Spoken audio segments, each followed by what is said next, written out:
Hello everyone, welcome back to another week on another topic. This week we're going to be looking at genetic enhancement in humans.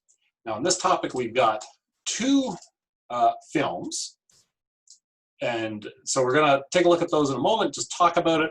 Now the question here really is, should we genetically enhance ourselves? And by ourselves I mean humans as a species, though there is an interesting sub-question, which we're going to see in the Sandel reading in particular that he's going to bring up, which is the question of exactly who is included in ourselves. So I very quickly said, well, you know, us as a species, humans.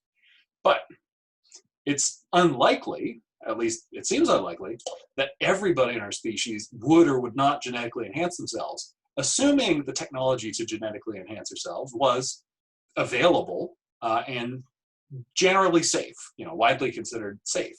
Of course, in recent years, there have been very interesting advancements in genetic technology, effectively genetic engineering ourselves. So, you know, what is this issue really? To answer that, let's just go ahead and turn to our first film, Gattaca. Much like Unthinkable, and how Unthinkable is just, in some ways, just so perfectly suited to that topic of should we torture the ticking bomb terrorist. Gattaca is a film perfectly suited to this topic. In many ways, it's written right for the topic. Now, this is a bit of an older film, coming out in '97. It's not like terribly old, but it's not that recent, and it is interesting to see, to go back to some older films like Gattaca or The Matrix, to see how they're conceiving the future to be, you know, when they are, as well as just to see the dating on certain bits of technology and things like that. I always find that very interesting in films, especially if you go back into, you know, 1980s. What conceptions of what the future are going to be like were very interesting there. Now in Gattaca, we get this theme. It's really just the core setting for the whole film, and of course we've got our you know, in this version of the ad, the poster, the cover for it, we've really got the three main characters here. So of course we've got Vincent, right, our sort of main protagonist. We've got Jerome, the sort of person that Vincent gets to imitate and replace, and we have Irene, the you know, both love interest and sort of in some ways key investigator looking into Vincent, seeing what he's like. Now, the basic setup for the whole film, and really, you know, here's a few key scenes. Again, don't let me limit you to what you might draw on. You can draw anything that's going on in the film if you think it's relevant to the points you want to make. But really, the first 20 minutes, I think, in this film do really well to explain what this topic is. And so I'll try to keep my remarks here relatively brief, because you get a pretty good explanation of what we're talking about in those first 20 minutes. And really, Gattaca, as a film, I think was born out of advancements that were occurring in, you know, genetic technologies throughout the 90s. And these things have really exploded, especially if you look into CRISPR technology, which we're going to hear some about in the readings. It's gotten easier and easier to actually work with genetic material and work on modifying it, to such an extent that, you know, people in high school can be doing this kind of thing and are doing this kind of thing, depending on where they are and what sorts of resources they have at their disposal. So the basic idea is this: you know, humans and basically every other living organism I'm aware of.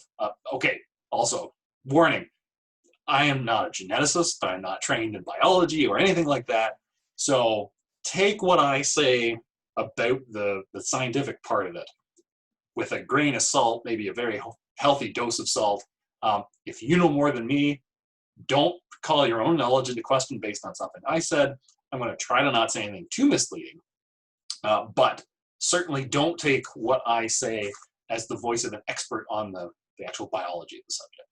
I am a philosopher, and the way we're going to approach this issue is very much as an ethical issue, right? So this question, should we be enhancing ourselves or altering ourselves? Should we be engineering our genetics? Should we be consciously trying to change our genetic code? either as individuals or as a species. That's really what we're looking at. So getting back to what I was saying, we have a genetic code, right? We have a genome, DNA sequence made up of a lot of bits of information, effectively, that are coded into it. Now, what things like CRISPR and different technologies aim to do is to go in and purposefully alter bits of that code. So bits of my genetic code, bits of your genetic code affect all sorts of things about us, hair color, height, certain predispositions, I think whether or not you're predisposed to hair loss and things like that. Actually, I'm almost positive on that one, given that it is, it follows genetically, though not perfectly. And in the first 20 minutes of the film, you really get this whole explanation that, in the future, this sort of near future that we're getting pictured for us, genetic enhancement, genetic engineering has become so, and I'm going to just use this interchangeably, genetic enhancement or genetic engineering. Presumably you could do genetic engineering and screw it up and make the genetics, the genome worse, whatever will qualify as worse, which is something else we're going to talk about. But I'm just going to use them synonymously. Let's just assume that what we're talking about is a relative, sorry, a weird hiccup, relatively safe kind of procedure, so that there aren't going to be, sort of catastrophic and widespread failures of actually trying to use the technology. So in the future, in this sort of near-ish future that we're looking at, we're told that basically genetic screening and genetic selection amongst children and so on is widespread. Basically, this is the common practice. It is unusual for babies to be born the old-fashioned or natural way of just sort of natural reproduction without an engineer or something sort of going through the genetic material and screening for things. And of course, there's a question that's brought up in the film, because the method they use as well, there's lots of basically fertilized eggs that get produced, and then they discard the ones they don't want. And there are also elements of intentionally adding to the genetic material. We can just, for the sake of our interests, stipulate and say, look, really what we're talking about is some kind of intervention that ensures the genetic code is one way rather than another. So we can, I think in large part, we could bypass a sub-debate on, say, the ethics of abortion when we're thinking about the ethics of genetic engineering. Let's just assume that the method that we're talking about doesn't involve what might be considered aborting babies, depending on how it's done. Now, you could bring that up, but the thing I want to note here is that really we're looking at genetic engineering on this topic, not looking at a debate over abortion in it. So if you want to write on the topic, I suggest it might be worth remarking on the methods that are being used, say in Gattaca, but keep your focus on the genetic engineering or genetic enhancement component, not on the abortion component. So part of what we see going on in the film is something that already can happen, right? You can have genetic screening on fetuses and so on to see, ahead of time what that code looks like, what they might be predisposed to. But really what's going on in the film is that babies are selected, right? They're chosen for their genetic components. And in fact, Jerome, right, played by Jude Law, is impeccable, has this amazing genetic code. He can do basically whatever he wants. Vincent, being a sort of old-fashioned, just normal human, doesn't have that. And so, in fact, is predisposed to various health issues. And what we're told at the start of the film is basically from the genetic sequence of the baby, all sorts of things get determined for them. So we see Vincent being excluded from certain things. He can't get the right kind of insurance to cover him at school. He can't do certain things.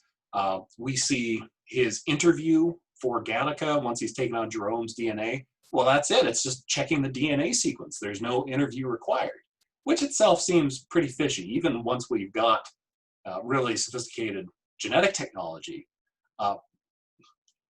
it's not obvious that what your genetics are fully determine what you're capable of, the choices you'll make, and so on. In fact, what Jerome does in the film, and I'll just leave it open exactly what I'm talking about, seems to show us that. He's got this impeccable genetic code, yet he makes this seemingly bizarre choice.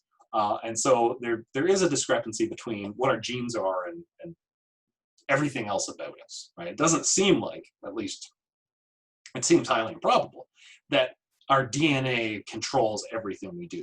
Even if we're determinists about our actions and we think there's no such thing as free will, trying to isolate just our genetics and say, well, that tells you absolutely everything about what somebody's ever going to do seems sort of hopelessly reductive and simplistic, right? Presumably all of our interactions with our environment have a pretty big role to play in who we are and what we do. So we see as Vincent's growing up, he's got his brother Anton, and of course Anton is better than Vincent in all these different ways because he's genetically superior and selected and so on and so on. And so really this film is following Vincent's path, seeing what happens, seeing him get into Gattaca, trying to pursue his dream of going into space. And then near the end of the film, there's the big swimming event with his brother. And then, basically the upshot of the film in terms of that and sort of this journey of Vincent is that, even if we put great stock on genetic engineering, try real hard and a good spirit will take you through and do anything. So he manages to beat Anton, the swimming near the end. Even though we're told Anton is a better swimmer and he's stronger and et cetera, et cetera. And maybe you really like that, that sort of message that, just try your best and you can do anything you want. But if we're being serious about this issue, we're thinking about genetic engineering and how it might affect things like building muscle and our cardiovascular capability and so on. It just seems false that that's how things can work, right? If somebody has better genetics, that is, they're more disposed to producing the right sorts of muscles and having the right sort of cardiovascular system, assuming genetics plays some kind of role in this, which it certainly seems to, or at least to some degree seems to, then there comes a point where it doesn't really matter how hard you try. If somebody else is trying equally as hard or potentially not even as hard, they're just going to be better than you are, right? Look, I only have a certain amount of muscle mass. I don't quite know how much it is, but there's a real limit on how much I can lift and move and so on. Somebody else with larger, stronger muscles than me, putting in the same amount of effort, is just going to be able to move more. And there's going to be, even a trade-off there. They could try less and move the same amount as me. So I think the messaging in Gattaca is, I don't quite want to say old-fashioned or outdated, but it certainly is trying to push back against a kind of scientific determinism that pops up in the film, right? And this is really part of the stage setting, that we might be investing too much into something like genetics or trying to control people or alter them, because there are always these factors we can't control. And certainly that's true to some extent, that we can't control everything about everybody, which presumably is a good thing. But this sort of message that you get at the end that, well, if you just try your hardest, anything can happen. Maybe I'm just a little bit too cynical to think that's true. And especially when we're thinking about something like genetics. Look, there's a real role being played there by certain bits of genetic code. So,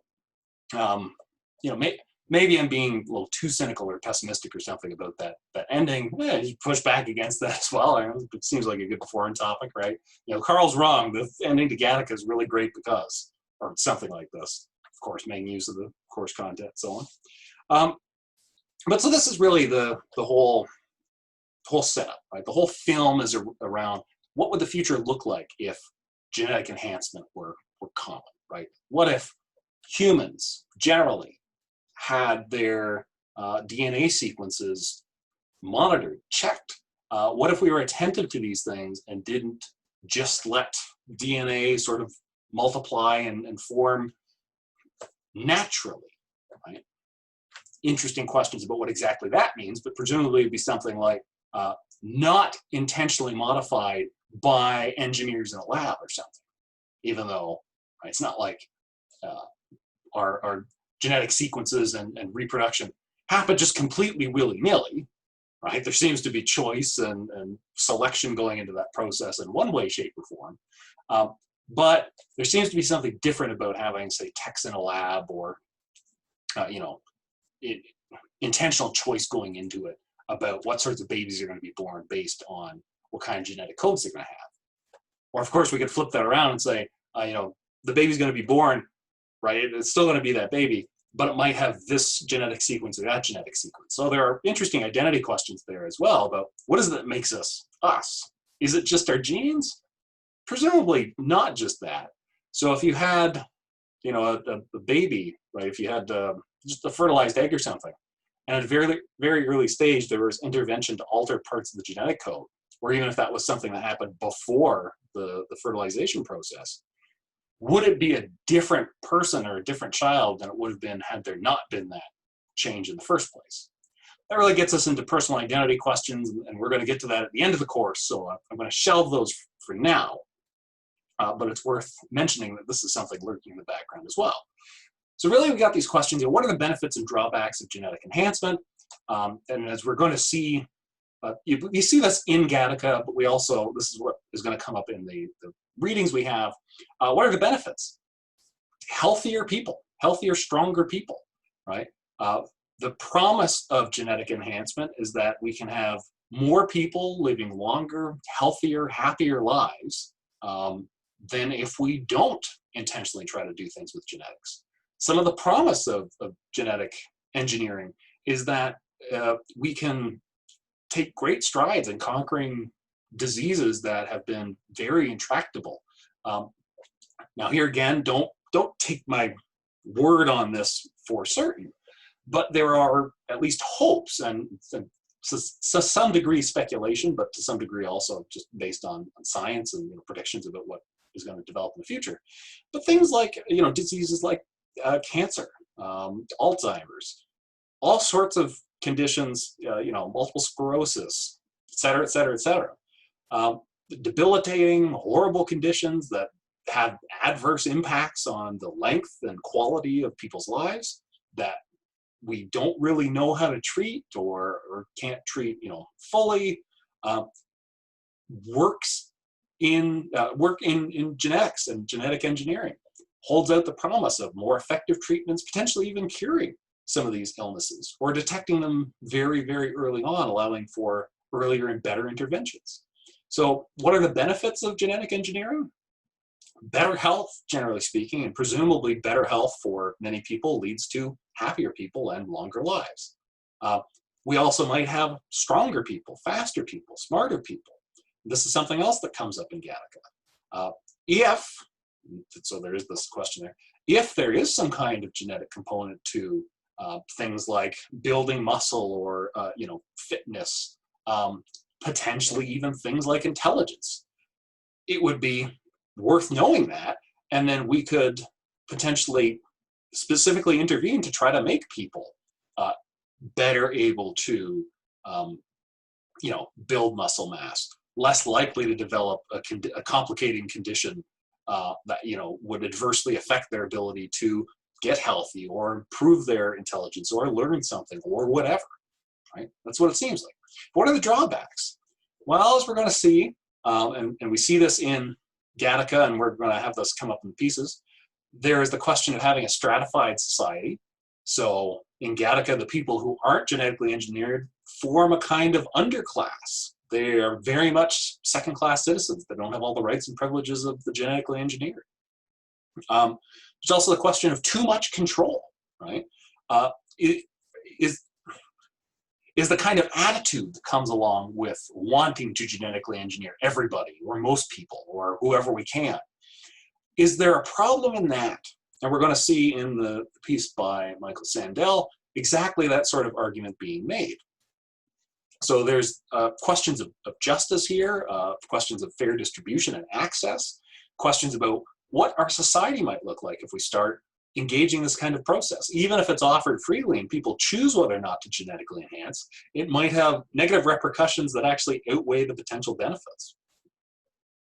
Now, one last point I want to raise here, we'll still talk about Gattaca before I switch over to Elysium just for a moment, is should we approach this issue, should we genetically enhance ourselves, with a secular theistic mode of reasoning? What do I mean by that? Should we be invoking religious reasons, right, reasoning about it theistically, or should we be sticking with secular, non-religious reasons that do not depend for their validity on anybody's particular religious beliefs? I'm going to argue here just briefly in favor of approaching it with a secular mode. Why am I bothering with this here? Well, a couple of reasons. One, in Gattaca, we have this underlying religious sentiment that comes up a few times in the film. So, for instance,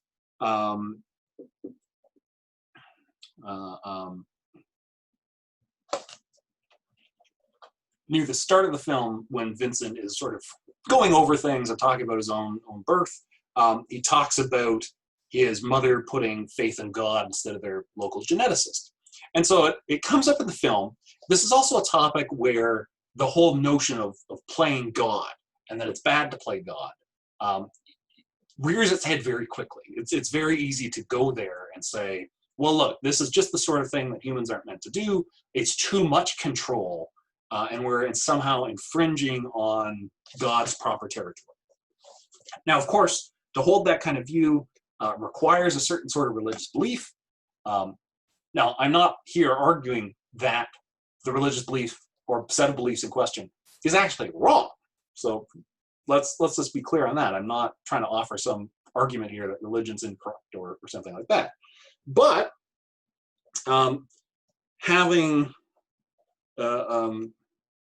taking up an argumentative stance that does rely on particular religious beliefs, particularly the ones that would seem to answer our question before we even really get into it, right? Just, should we genetically enhance humans? Why yes or why no?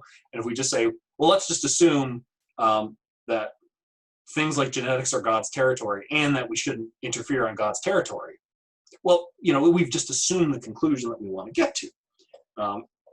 So I'll give here 3 reasons in favor of approaching this in a secular mode of reasoning rather than a theistic one. So first, it may be argued that it is properly our souls and not our bodies that are God's ultimate design.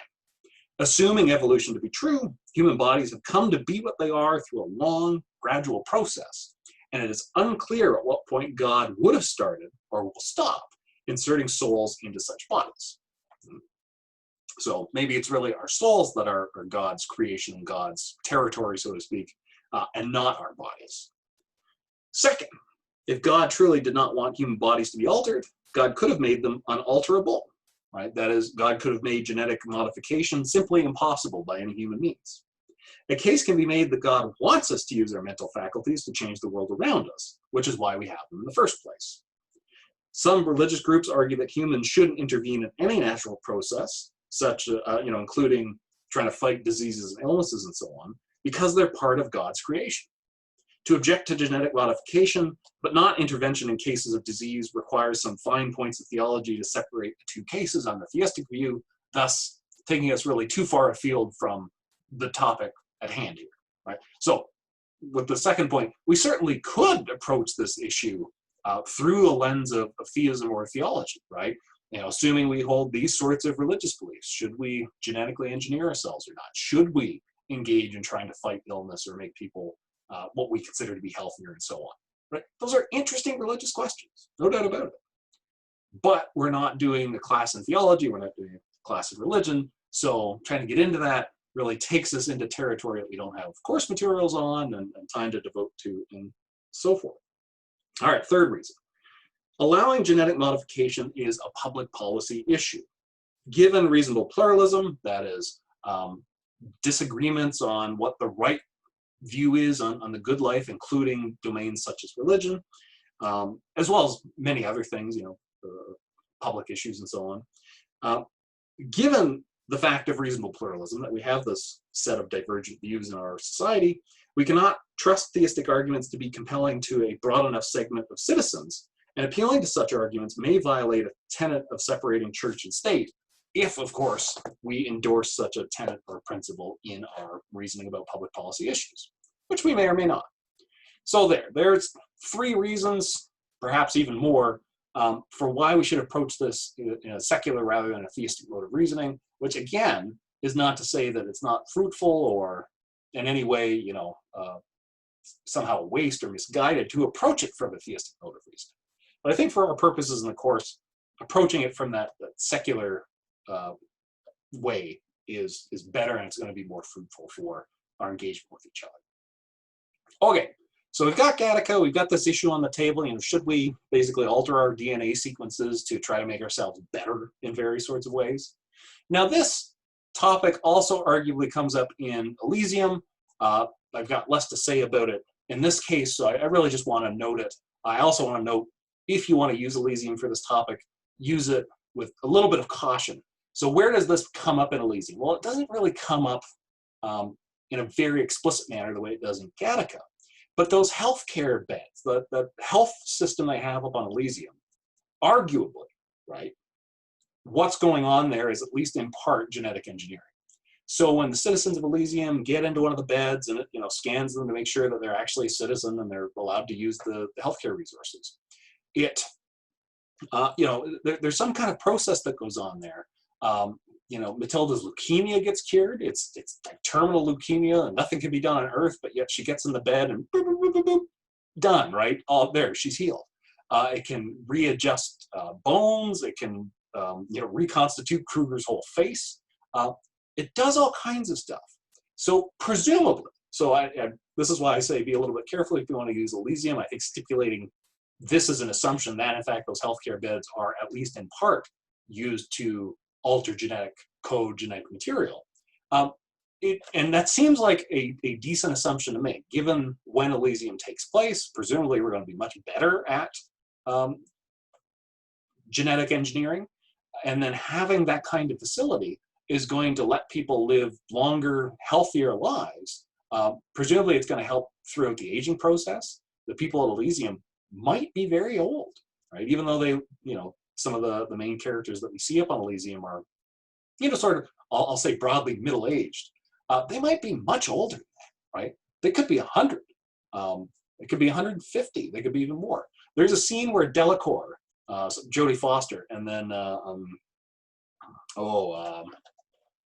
Carlisle, he runs the Armadine, and he's the one that gets the data hijacked. He makes the reboot program for Elysium. When they have their little secret meeting up on Elysium and they're talking about the coup, Delacour promises that his company will have its contracts guaranteed for the next 200 years, defense contracts, guaranteed by the new president, her.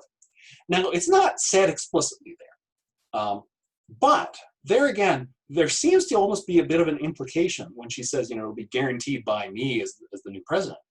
There's almost an implication that she's going to be around for 200 years to make sure the contracts actually last that long, right? Now, maybe that's not what was meant, right? That is reading into it. That is sort of building in an assumption. But again, it's not a wholly unreasonable assumption to take away from that conversation. So in Elysium, if I'm right here, that we can, in some sense, safely assume, or assume without like really going out on a limb, that part of what's going on in their health system is the use of genetic engineering, then what do we see there? Well, again, we have that stratification of society, but it's even more pronounced than in Gattaca. You have the elite, the rich and powerful, able to utilize this technology to keep themselves healthy, to alter their bodies, to detect and cure all sorts of diseases and all sorts of things that they don't want. Presumably, it can also be used for things like body modification. That might be going a little too far. What do I mean there? Well, things like changing parts of our appearance, or hair color, curing hair loss, etc. There might be all sorts of different things that those beds are able to do, at least in part because they're able to modify genetic sequences.